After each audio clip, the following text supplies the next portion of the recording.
One of the things that makes Stewart Copeland, or has made Stewart Copeland, such an iconic drummer is his hi-hat work. Drummers are always pointing out his hi-hat work within songs, and I'll agree, it's great. The placement of it's great. And so this lesson, we're going to look at 5 hi-hat licks, and some of them are similar, that really help to define Stewart's style. So by looking at these, you can begin to play like that player.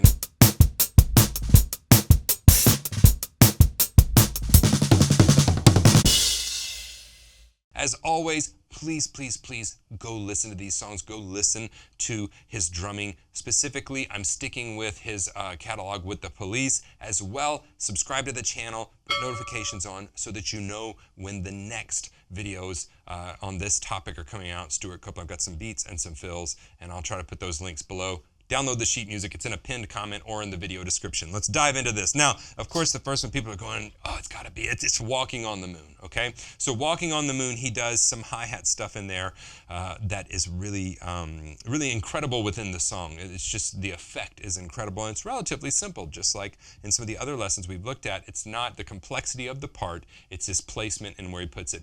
Now, in this song, especially towards the break in the middle, they put a lot of delay on the parts. So there is almost an eighth note, or I really hear it as 2 triplets delay on the rim clicks on the snare drum. And then there is some delay put on the hi-hat, and so it makes it sound like a lot more than what it is. We can replicate some of that stuff, but there are some studio tricks put in there for what he's doing. And if you listen to isolated recordings, you can hear what's really there and what is that delay happening, all right? So at the beginning of this song, Walking on the Moon, we have a basic triplet pattern. So we're playing the first and the third triplet, so we have that shuffled type feel. 1, 2, 3, 4, triple it, triple it, triple it, triple. The groove has kick on 2 and 4, so it is a basic 1 drop. 1, 2, 3, 4, 1, 2, 3, 4. But what I want to look at is in the intro, he starts on the upbeat of 4, the swung upbeat of 4, and then he has this hi-hat lick that he plays in there on 2, on that second note on 2. So that triplet, it's 2 la, and then on the li, how I count it, you can go 1, 2, 3, or 2, 2, 3. Triplet, however you count triplets. It's going to happen, it's the downbeat of 2, and on that next note, he doubles it. So 1, 2, 3, 4, 1, 2, 3. He does 2 of those in a row. 1, 2, 3, 4.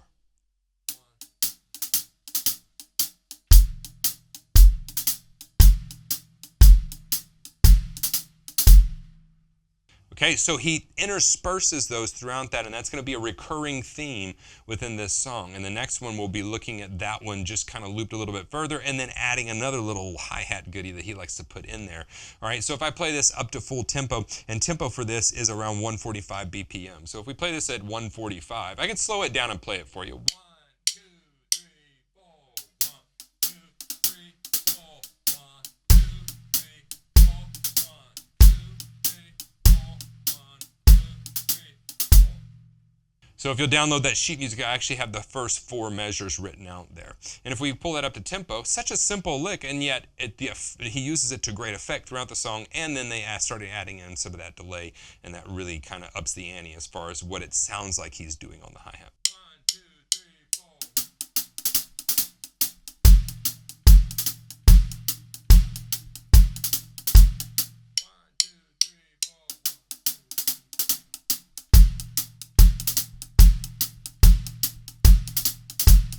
So again, a relatively simple hi-hat lick. Now, if we look at I'm looking just to make sure I know where we are. So we look at the 327 mark. There's several breaks in this that drummers, myself included, love dissecting and looking at what's happening. There's a lot of delay put on in here as far as different voices and what is happening. You can listen to isolated tracks and figure out what is what, especially the rim clicks. I'll be breaking that down in some separate fills video. The rim clicks, specifically, you can hear what he's playing by what's in the center of the mix and what is more of a delay by what is on the right side of the mix, and it's a little bit fainter. We can replicate it though, and I'll show you how to do that in another video. But we're looking here, and so if we look around the 327 mark, 1 is empty, so 1, and then we have that swung 8th note pattern, 1, 2, and 3 is empty, and then 4 and 1, 2, and 3, 4 and then he does 3 of those on every beat, and 1 is empty, 1,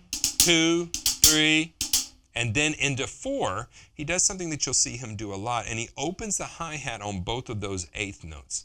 Now, some of those openings in some of their songs, you'll hear him open it, and actually the other openings you hear are delay, but sometimes he actually opens it and hits both of them. So it's different times within their catalog where you'll hear this delay used to varying effects. Neither good nor bad, but it is there, and you can argue all you want over it. It's very obvious that that's part of what they were doing.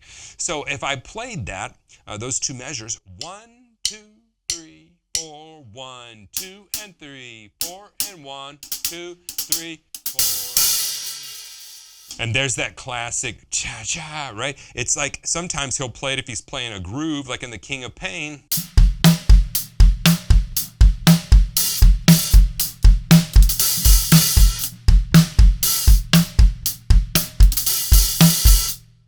So sometimes he extends it, but in this case, it's just for 2 8th notes. Again, I wanted to tie all of these hi-hat licks for all intents and purposes. I wanted to tie them together so that you didn't have 5 licks. You started to have a vocabulary. Oh, a Stewart Copeland type of hi-hat pattern. I can do that. So that's what we want to look at. And again, if we bring that up to tempo, this is what that'll sound like. 1, 2, 3, 4, 1, 2, 3, 4. 1, 2, 3, 4, 1, 2, 3. 1, 2, 3, 4, 1, 2, 3, 4. All right, so I actually just kind of gave you a sneak peek at the next one. We're looking at the King of Pain. Now what we're going to do is take from that last hi-hat lick that we just learned, we're going to take that those ending 8th notes, that idea of keeping that hi-hat open for longer than just 1 8th note. So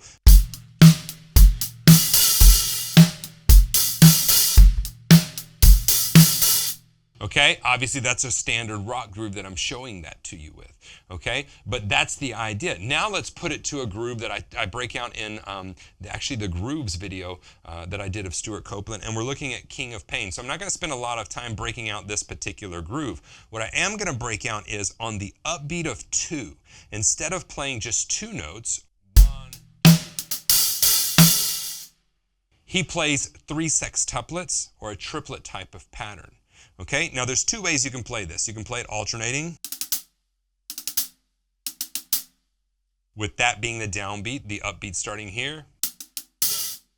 That's the downbeat of 3 on the left, or you can play it, obviously you could play it right, left, and then the downbeat of 3 here. That doesn't feel so good to me. I like playing it with 2 here on the right hand. Either one of those is a 4-stroke rough type of a thing, or as a double with 2 singles.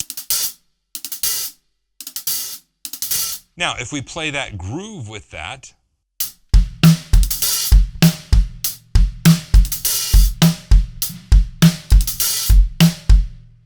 what happens is he starts opening the hi-hat on that last triplet partial, okay?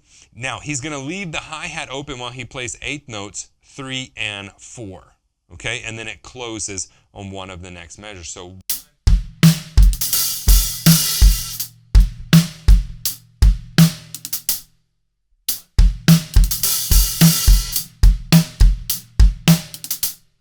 and then he plays it again on the and of 4, but he doesn't open the hi-hat. So that's another one. Instead of this, it's very simple, a 4-stroke rough or a double with 2 singles.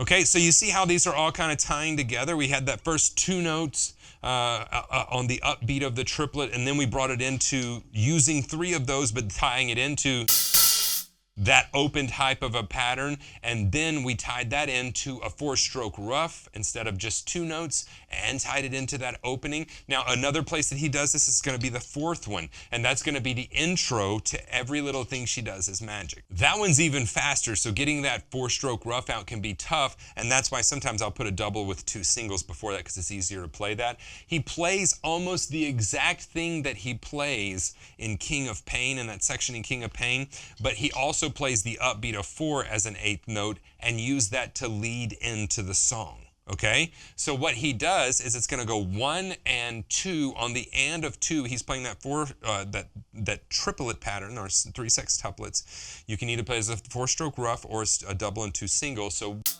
2 and then 3 and 4 and opening that hi-hat, almost opening it the entire time. So bringing it open as he plays those 1 and 2 and 3.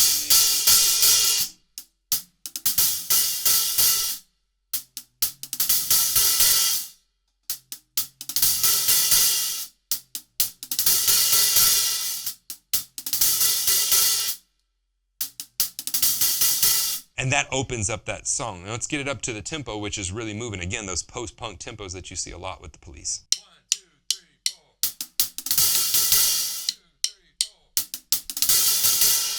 2, 3, 4. 2, 3, 4.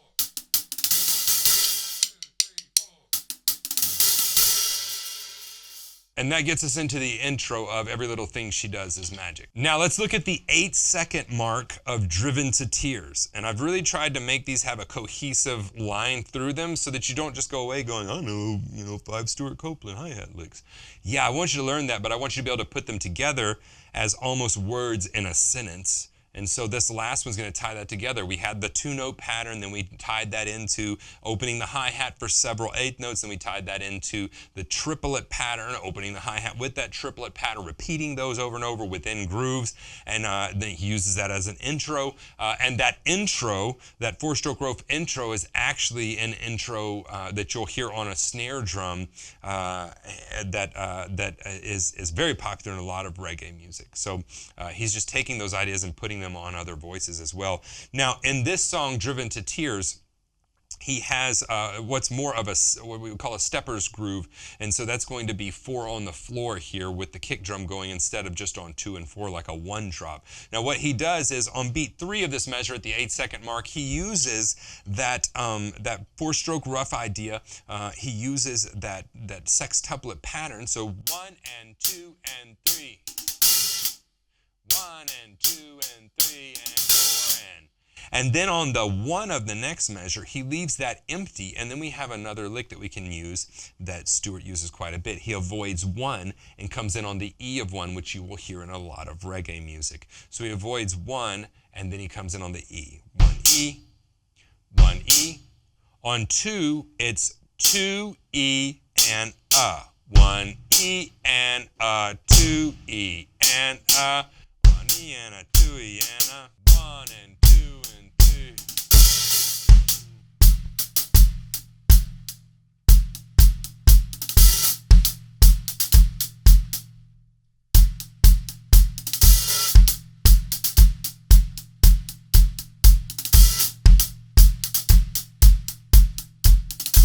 So you can start seeing how we're tying together all that we've been learning with all of these, and he uses them, very small little parts he'll use and bring them back. So if we pull that up to full tempo, that's what this one sounds like in Driven to Tears, where we're mixing a few of these things that we've talked about.